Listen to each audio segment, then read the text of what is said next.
Hey friends, Discord is amazing, but there is a project called Better Discord which can add a lot of features to Discord itself. Now, how can you install this on your system? So the first thing is that is it available on the Microsoft Store? I'll search for the Microsoft Store in the Windows search bar and then I'll open the Microsoft Store and I'll search for Better Discord here. I think it will not be available. So they say no search results for Better Discord.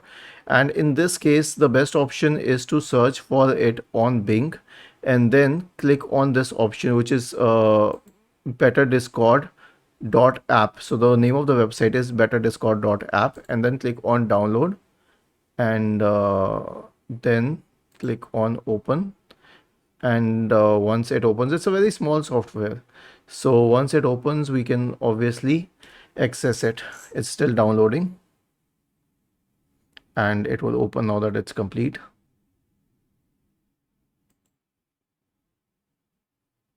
It's opening.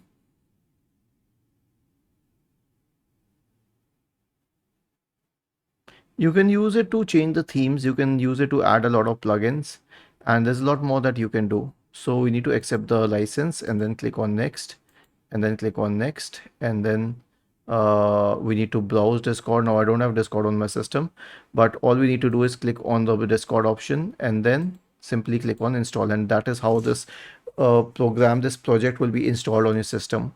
Was this helpful? If yes, then please subscribe to the channel, and if not, then let us know in the comment section of this video on how we could improve further. Thank you for watching this video and have a nice day.